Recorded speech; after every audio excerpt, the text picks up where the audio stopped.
What's growing on, gardeners? On today's 2-minute garden tip, I'm going to share with you a big mistake you are probably making that is killing your garden right now. It has been a long, hot summer, and by now the heat, humidity, storms, drought, and insects have ravaged many of the crops in our gardens. So when we go out into our gardens, what are we greeted with? Dead and dying plants, covered in disease, damaged by insects, wilting, drying up, just looking terrible. Is there any bigger demotivator than that when we go out into our gardens? When that picture is what greets us, we just want nothing to do with our garden anymore. Don't let yourself be demotivated by these things. If it hurts for you to look at these dead and dying plants, please rip them out, because they are just taking away your will to want to be in the garden. So get rid of them.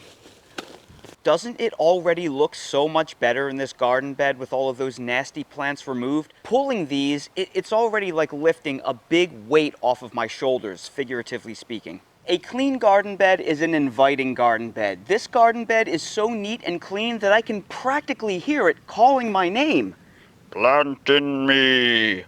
What's that, garden bed?